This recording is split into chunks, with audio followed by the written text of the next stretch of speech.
love to start by asking you, tell us a little bit about yourself, how you end up being the owner of one of the largest brokerage in Canada. And you didn't do it just once, you did it twice. Said right. Yeah. So, for everyone, if you can walk us through your journey of becoming an agent, did you start first as a team leader and then transition? And what made you go for this route of opening a brokerage? Fantastic. First of all, I appreciate it, Andrea. And I met you many times with Mike Ferry organization, up there, front row all the time. And then the last few years with your wonderful daughter and your husband. So we built a relationship that it's awesome, even though we are completely different brokerage. You are a leader, and I appreciate the invitation, and Thank I you. thank you for that. Thank you for your Hopefully, time, I can add always. some value to whoever going to watch this video. We're going to inspire them and maybe help them out. So, my story begins in late 80s. When I was in Canada, I came to Canada 1985, and then 3 years later, I was looking to buy a townhouse.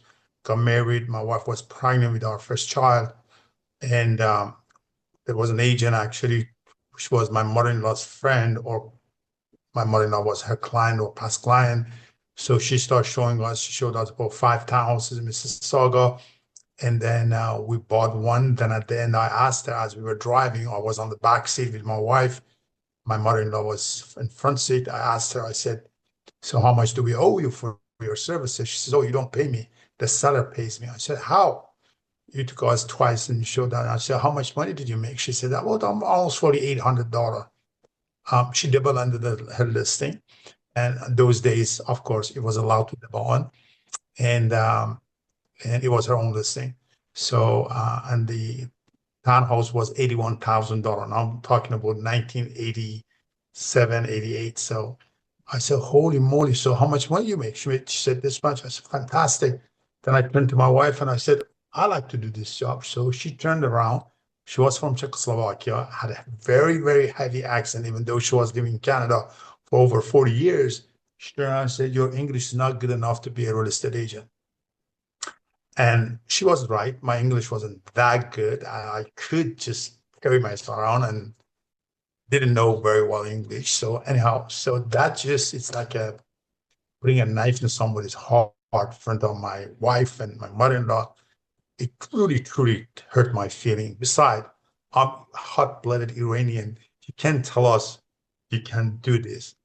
I You know, traveled you the touch on world. something, Yes, that is so, close to my heart. I'm an immigrant myself. I came here in 2007. I'm Romanian, which again, I have hot blood, Eastern you European. got And I think it's important to mention this for everyone watching.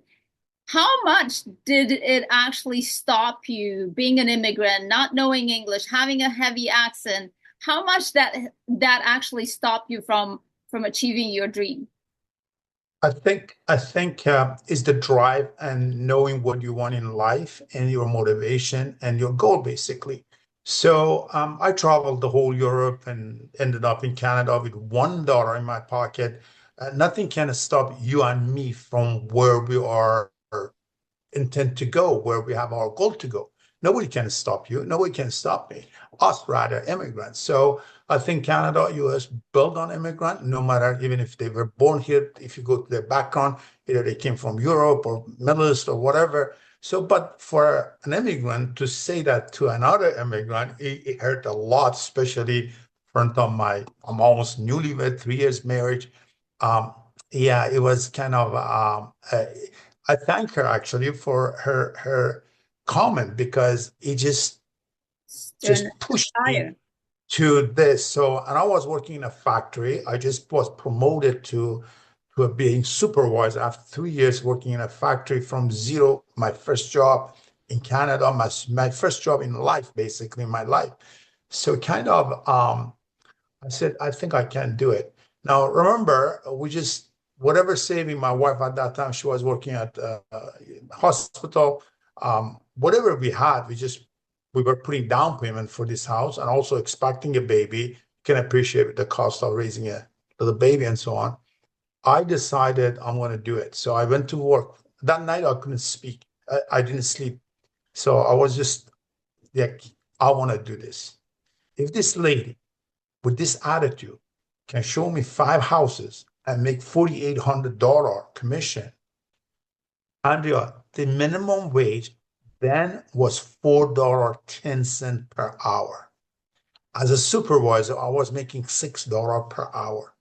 So I'm calculating. I said, I got to do it, no matter what. So I decided to find out. I asked people. They say you have to go take courses. It's in class. Then it was in Humber College, no open book, no online. You had to physically go to classroom. I'm sure you did the same. Yeah. When I came here, it was the same still. In 2011, it was So the 2 weeks. Each course was 2 weeks. And what I didn't know that whoever I talked to, they said, "Are you crazy? You're going to real estate?" I said, "Recession is coming. Trust me, trust me. I did not know the meaning of recession, what recession is." And I would smile and say, "Oh, that's good." I thought that's a good news, but it was a bad news.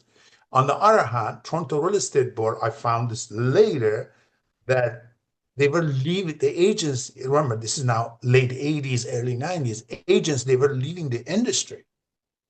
So I think I scored phase one, 75, phase two, 75, phase three, 75.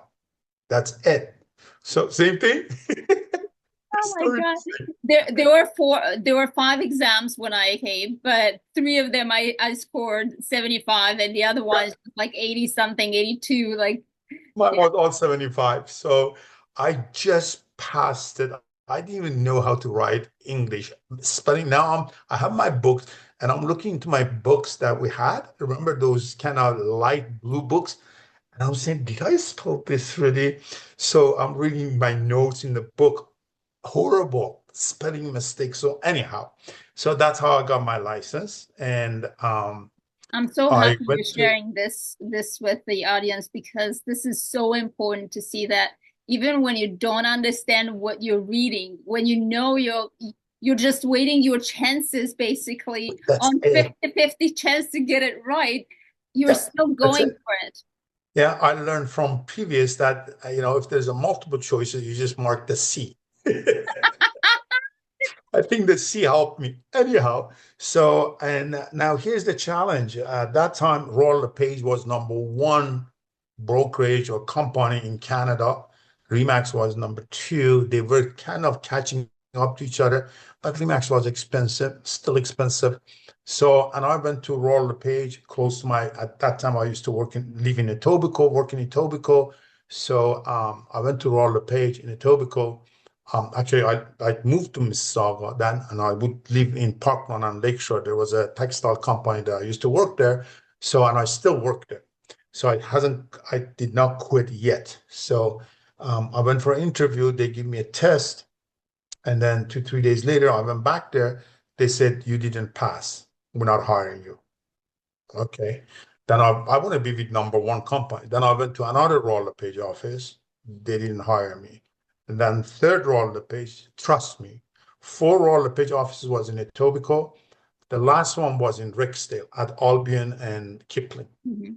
So I walked in, there was a gentleman named Terry, the manager there. I sat down with him and he put the test in front of me. I said, no, I failed 3 times. I'm not doing it again. Just give me a chance.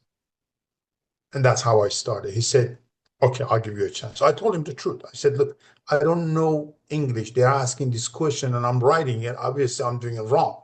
Anyhow, so hired me. I said, only I need one thing from you, and that's what you can do for me, and nothing else. Said what? I said, I want to know who's your top producing agent here. That's all I need to know. I don't care about Royal LePage. I don't care about nothing. I just want to know who your top, just if you don't mind, I want to know. Said the guy name is Nizam Ali. I still remember Nizam Ali. And I said, is he in the office? No, but he showed me one of the cubicle. Said he usually comes here after 6 o'clock and sits here. I said, okay. So I stayed there 6 o'clock. Remember, we had one car between me and my wife. Now my wife has the baby and so on. We have the child, my first son. So I waited 6 o'clock and to meet this gentleman. So I met him. He was from Pakistan. I said, what is the secret of your success? He said, simple, come. So he took me to area where there was a big fat book like this, the crisscross book. Do you remember? That had the name of the streets and the peoples and the phone numbers. And then he photocopy a page. He says, sit here beside me. I'll show you what to do. Sat there and he started cold calling. And that's how it started. Start cold calling. I said, can I do it? He said, here, another page, sit down here beside me, call. So another cubicle. And that's how I started. And then he showed me the expired listing. I said, really? He said, yeah, that's how I do it. So how come nobody else is here? He said, because they don't want to do it. They're scared of doing cold calling. We're going out to another story. So anyways, so that it helped me. I got my first listing at 2045 Kipling, an expired listing. The lady was Portuguese, didn't know what I'm saying, and I didn't know what she's saying. I got the appointment. So I told Terry, my manager, I got a listing appointment. He told me what to do, what forms to it. He said, go. So I went there at 5:30. A gentleman opened the door. He said, what do you want? I said, I spoke, is your mom there? Because it was a young guy. He said, yeah. I said, I have an appointment to. It was a listing expired from Home Life, short story. I listed the property, sold 1 week, and I made $2,800 first month in the business. Amazing. And I just tasted so good. I said, I yes. know. And I quit my Did job. you call your agent, your real estate agent? Not yet, not yet. The story goes along that now. So I want to shorten that aspect. So I start making money and I start doing really, really well. My first year with Royal LePage, I made $82,000, which is pretty good for then that time. And I was working out at Bali Fitness on East Mall, and every day I saw this gentleman with a muscle like this. He kept staring at me, and he came up to me and said, "Hey, that's a question." I said, he says, what do you do for a living? I said, you don't know me? He said, am I supposed to know you? I said, yeah, I'm Akbar Sir. I'm a top producing real estate agent. Do you want to buy or sell? He said, I like you. I said, what? He said, I want to invite you for lunch. I said, who are you? He said, you see that building there? Ismail Andana. I said, yeah. He said, that's Remax office. I own that Remax office. I'm the broker, owner of the company. Come, we go for a lunch. What about tomorrow? I said, why? He said, you don't know who I am. And he was the number one broker of the year. Year after year, he had over 132 agents, number one Remax office in Canada. His name was Steve. You know who Steve I'm talking about, Yes, right? yes. The owner of Exit. Yeah. So he's a Steve Morris. So anyways, short story, following day, I joined Remax. I was paying $750 desk fee. On the main floor, the section that number one agent in the world, Clara Slick, who was the number one agent in the world for Remax, in the section with few other top producing agents, that nobody had the key in that section on the main floor. I rented the office. This brand new agent, now this is my second year in business, I joined Remax. So the story goes on. So I was top 10 agent at Remax there in that office out of 132 agent. And one day somebody knocked on my door and I looked, and this lady looking at me, I said, who is she? She's so familiar. That's the Czechoslovakian Remax agent that sold us townhouse. She said, excuse me, Akbar, can I come in? I say, yeah, come in. I said, can I ask you, what's the secret of success that you have that within 2 years you're top producing agent? And it was a tough market, I said, because my English is not good enough for this business. That's why. I cannot tell you how much I love this story. And you know why? Because it's so identical with my story.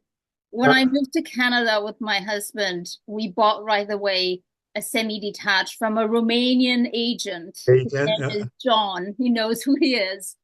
And after we bought, I asked him if he would give me some guidance. He said no. I got my license. I asked him the second time for guidance. He said no.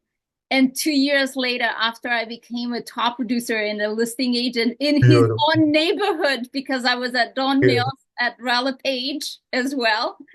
Yeah. He asked me to go out for lunch to ask me what's my What's the secret to secret? take Yeah, all of these. yeah, You yeah, yeah, see, there is something about the circle of life and how things come around and true, how important it is to keep that door open and true, support people and not consider them your true, true. competition. Funny thing is that she was working in that brokerage, in that office, and I didn't even know. So yeah, that's what happened. Then the story goes on. One day I was by the photocopy machine, fax machine, photocopy machine on the main floor there. There was a bunch of agents. They were talking about this crazy guy from US that coming to Canada. He's an idiot. He's nuts and so on, asking people to do cold calling and I kind of thing. I said, I do cold calling every single day. Who's this guy? I asked them, who is it? They said, well, he's coming into Holiday Inn by airport. You don't want to go. I said, I want to go. What is the name? Where the time? So I found out pretty much, and I showed up there. It was sold out. It was a small, like about 200 maybe agents and so on. Sold out. They wouldn't let me in. So I stood there. I begged them to let me in. So I went there and I stood by the door, and you know who I'm talking about. So he just looked up. He came up. He looked up and said, hey, you, why are you standing there? Come on here. So he pointed out a seat at the front was open. Guess who this guy was? I know. And I Mike can Ferry. tell you that he changed my life. He It did. really gave me so much. I cannot Yes. tell you. And I was so lucky in my first year to go to Mississauga to one of his events. Yeah, And the entire course of my life changed that's it. because of that. Because of him. I say my foundation of business, my whole mindset and everything is because of him, because of Mike Ferry. All the best to him. I just love this guy. He changed thousands of people's life. So he put me right at the front. There was a seat open. I said, come sit down here. Like, you know how he was talking younger days, very aggressive. Sit down. So I sat down and said, you're late? I said, no. I was looking for a ticket. I didn't even get the ticket. It says, so they let you in? I said, yeah. So why? I said, because I wouldn't leave. He said, I like you. He goes like that. And then from there, every word that came out of this man's mouth, it just sat here. And I said, I love this guy. Same. Love this guy. I got to. So at the end, of course, selling, at that time, if you remember, Andrea, we didn't have coaching. No, They used to call it business planning. That was the name. And it was $349 US per monthly month. Yeah. sign up per month. So that was my second year in business. 30 some odd years ago, I was lucky to be introduced to this gentleman and I signed off with him and the story goes on until the time that he coached me personally. Mike Ferry Amazing. coached me personally. I went So to all of yeah, his events in yeah, US here, and everywhere. anybody that I know, I bring them to the events. It really changed our lives, and I can't be more grateful. Same here. And my coaching is basically on the foundation that he has, and then a little bit, changes in it. That's how I do my coaching, the material that I use, and so on, based on what I learned from this gentleman, from Mike Ferry. Awesome, awesome. So anyhow, so I pretty much I became number 10 in Canada, 75 worldwide with Remax in 2004. And then yeah, in 2000, I think I started my own brokerage, Remax. How did you end up making the transition? What made you, did you start a team initially, or you? Yes, I had a big team actually. I started a team of 8, and the team stories and other things. So then Craig Proctor was the number one agent in the world, basically with Remax.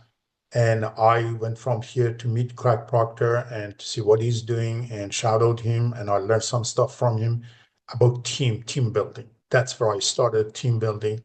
I hired first. What did you find that was the hardest part when you started building the team? So the first thing I did, I hired a licensed realtor. At that time, there was a brokerage company called Countrywide. Her name was Maureen Ray. I still remember. So I hired her as a full-time staff as my assistant. So her job was admin pretty much. Then I started going to hiring buyer agent, training buyer agents, and mostly they handled only showings. And I did all the listing basically and grew from there.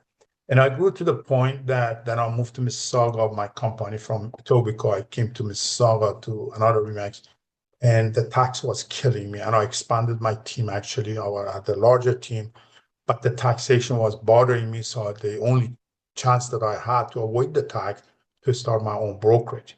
And I was specializing in niche marketing, which is still the same thing. I do a lot of condos, resale condos.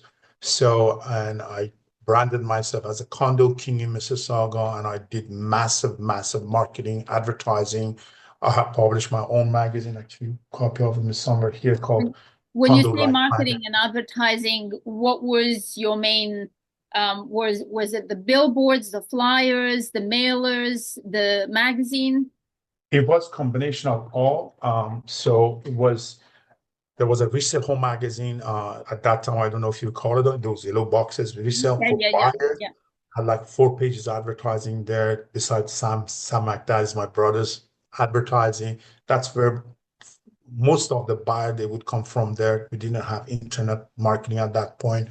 And then I produced my own magazine actually called, Condo King, no, called the Condo Life magazine and distributed by Canada Post, like over 10,000 copies every single month. I Wow. would send it. I spent over $120,000 or more every year just on the magazine advertising. And So, that's and I where did a the lot of, leads, and that's where the leads were coming from yes, this right, marketing. Yeah. right. Did you And buy any leads, or at the time there were no, no? at that time, there was no online buying leads and so on. That was the source, real estate, that resale magazine.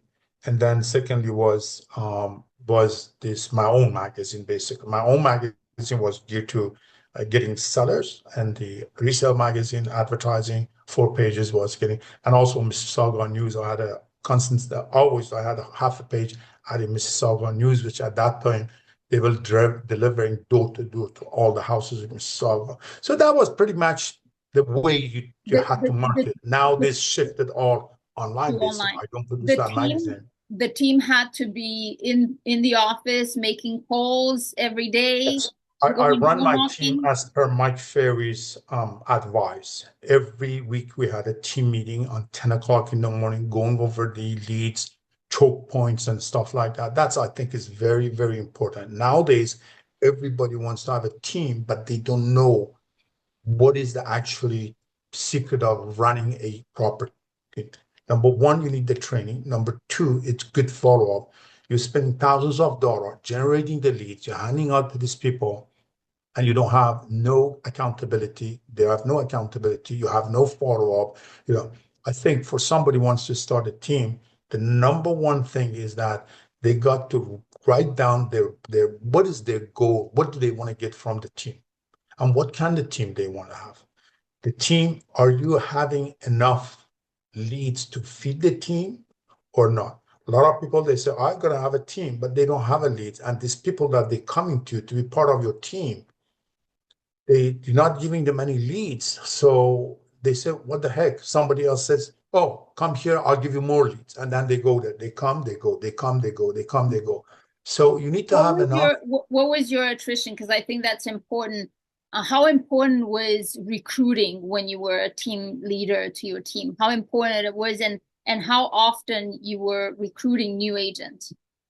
So recruiting new agents pretty much is I based on this personality, what the DISC personality. So it's important to make sure that they are fit to work with buyers, especially S personality and I personality. Those are the two good personality Right.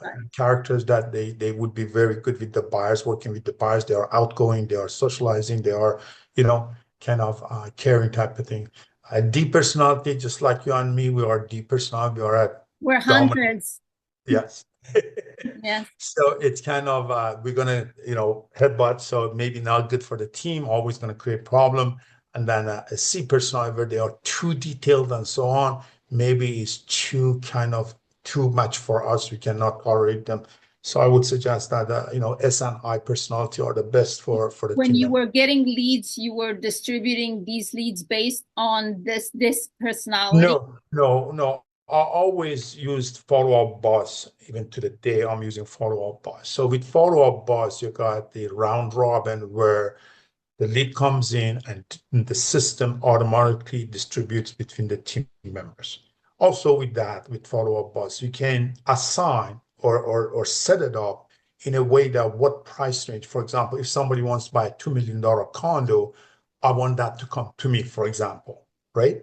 So rental goes to this person who just got to the team. We wanted to help them to understand, like in my market, to get to know the condo buildings before we give them the buyer. So Yeah. they have to work with the rental market first, rental buyer first. So there's a lot of things. As I said, I've been using Follow Up Boss for years and years.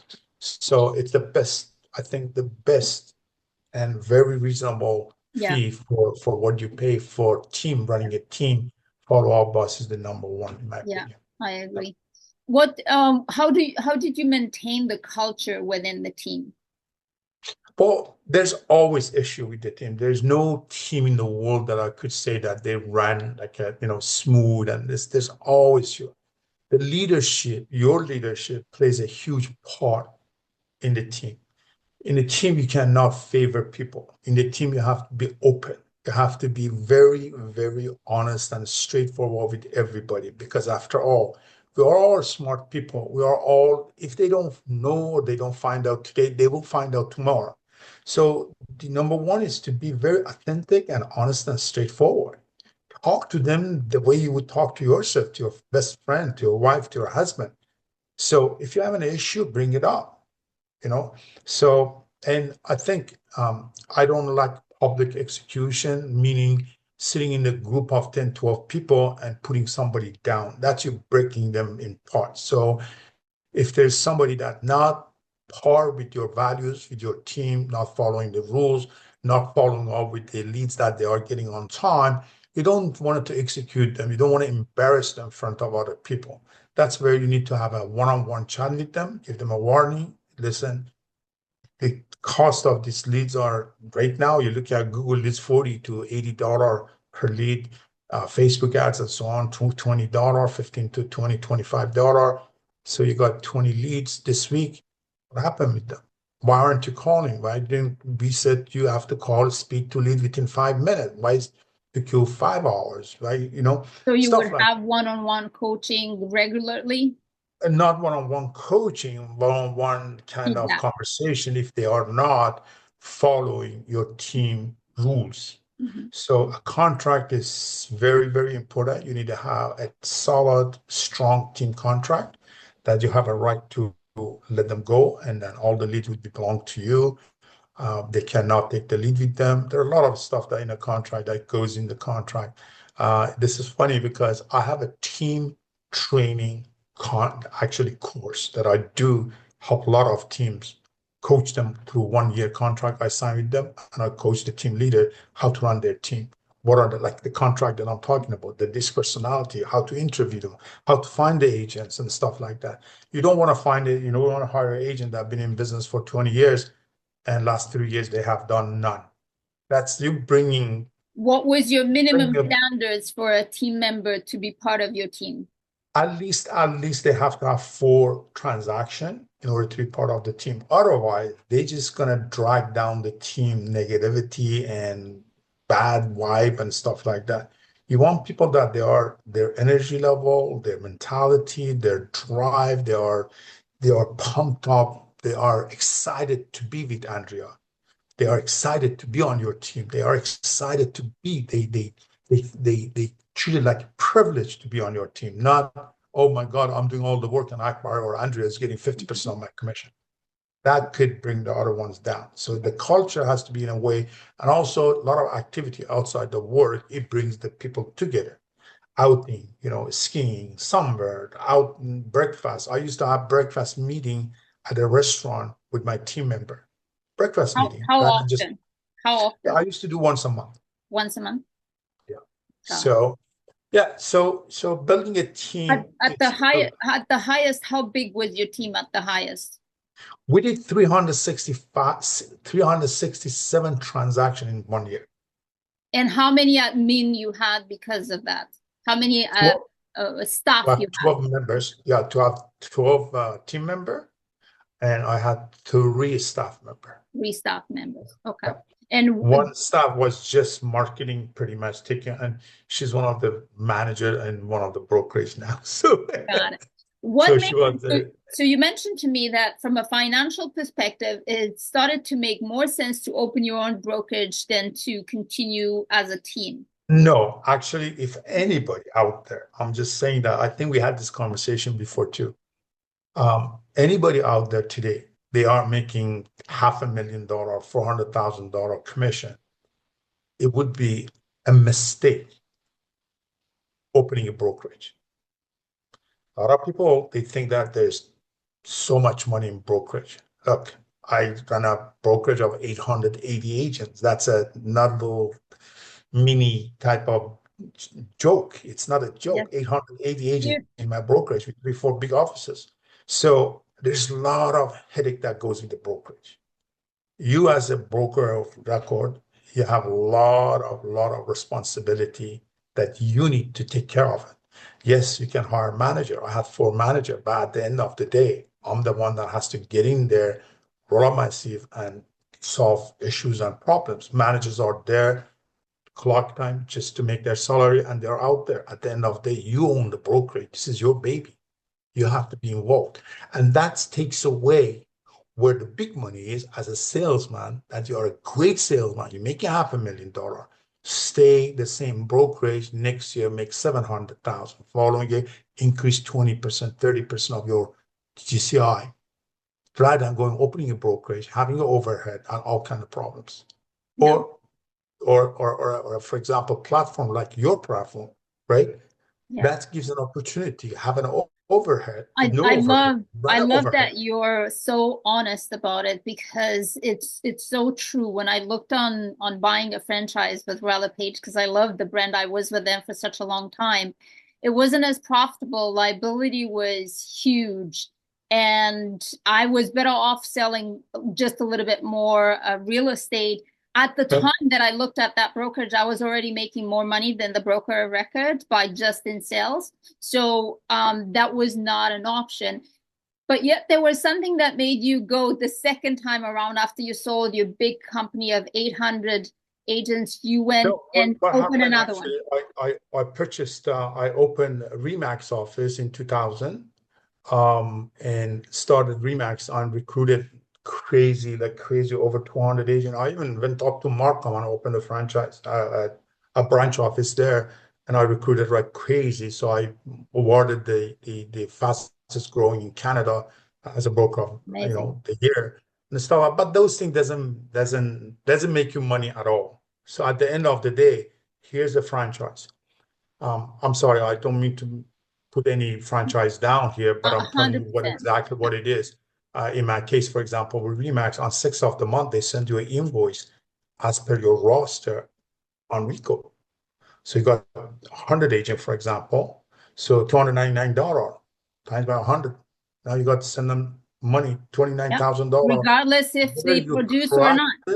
It's your responsibility as the owner of the franchise, collect that money from agents under your umbrella and send a check to them. If you don't, they knock on your door. Yeah. You need to pay that money. And in 4 years, I wrote off hundreds of thousands of dollars bad loss because the guy hasn't paid his fees for 6 months. That's $1,800. And then he switches to another brokerage. There's no way that I can recover my money. 100%. And this is not my story. This is a story with every single franchise where there's a franchise fee is a burden on the broker of record, broker owner of the company. That's a reality that nobody can deny or argue it. Yeah. This is the reason I didn't go that route. And the other option was to become independent or to join a revenue share. And I went the revenue share option. Yeah. Right. Which had no liability. No, I rely solo on the company. They have all the tech, everything. There you go. And I don't need to worry about any of that. That's what my suggestion is for somebody who has a good team and not happy with their brokerage as a franchise with RE/MAX, with RelaPage, whatever, and they want to avoid all the high cost of it, instead of going and opening a brokerage, they come with revenue share, just like where you are at Rio and stuff, where there is huge support. There's no overhead. You don't have to pay rent. You don't have to pay this stuff. Everything is done for you. And it's like you own your own brokerage. 100%. And it allows you to do something for me was super important, the part of coaching. It allows Yeah, me to spend my time into coaching and supporting agents and make them more productive instead right. of being with Rico on calls and Yeah. all of the things related to a brokerage and or a franchise. Yes. There's a lot of benefit, and I like the innovation of that's coming out with our industry, and it's beautiful. And I salute everybody, the leaders like yourself, that you're out there and you're building this. It's a win-win situation for everybody. Somebody like me, for example, why am I not part of it? I'm deep into this, and my profit pretty much because I'm not with any franchises. So whatever I charge is directly coming to my Yes. pocket. If agent, they don't pay the $99 a month fee that I'm charging, I don't have to cut a check to somebody else. So they don't pay. So maybe they do a rental so I can get that money out of them. However, it makes it much easier for me in respect to recruiting because we have different plans for different agents. Like, as you know, we have 100% commission with Yeah. $497 transaction fee. Nobody can go wrong with that. So if an agent is active, two team of three people and so on, maybe that's a good choice. Or being part of you. So where there's a revenue share, they have downline, somebody has a 17 agent, it's dumb to be at Remax. I'm sorry saying that, but it doesn't make sense to me to be at Remax paying 17 people's monthly fee of $300 just because you wanted to stick the balloon into your soup. Yeah. Other than that, there's no benefit. Nowadays, there's no benefit. The franchise worked 20 years ago. Yeah. The brand name of the brokerage worked 20 years ago, not anymore. Today is totally, it's you, Andrea, whatever you do in the morning, you get up, doing your prospecting, doing your follow-up, doing, those are the things that we need to do on us every single day. If you do that, you're going to be successful, regardless of where you are, Yeah. regardless what You company mentioned you're something very important, and I think it's to be mentioned as well. When people are joining someone like myself on the revenue share or yourself as an independent, they can literally have their brand and they're basically working for themselves. They're not building anyone's brand. They're not, supporting anyone right. else's rather than themselves, which is super important. Because really, nobody cares about Kingsway name. To me, I want you to be successful, Andrea, as an agent to me, whatever I can do to help you, to brand you. So people, when in your neighborhood, they want to sell, they think of you. We have agents that they're making six, $700,000 in resale cycle. We have agents that they're making over $1 million with pre-construction and so on. Nobody cares. Nobody asks, oh, you know what, I want to deal with Remax or Roller Page and so on. No, they deal with you. It's you. It's you Yeah, that you're driving this machine. You 100%. are the engine. You are the engine of it, and you are the brand. As So a put new you a lot agent, yeah, as a new agent, I took literally new agent. I took 14 listings, and I didn't even know that I should mention what brokerage I am because I didn't know that that's a thing. And of, nobody ever asked me. And only when I moved from Rala Page, I had to move with listings, and I let my clients know that we're moving. And then they were asking me, but what brokerage are you with? Because I was mentioning Mhm. to them that I'm going to change the sign and all of the paperwork. And Right. it was a confirmation one more time that people and consumers care about you as a person, for them to trust you and your ability to help them rather than what brokerage you're with. 100%. Tell me something that before I let you go, because I know you're in the rush, and thank you so much for your time. The last question. Well, I know that you've been in so many interviews speaking, and I love every time I see you. Tell me one question that you've been asked that really it was such a good question, and you would like me to ask you that question so I know the answer. now that's a good question. Um, everybody wants to know what the secret of success is or what is the secret. Honestly, the answer is very simple. There's no secret. The secret is your mind, your brain, your mindset. No matter at what level you are, either brand new agent, mediocre producer, top producing broker, broker of record, whatever you are. So it's just your mindset.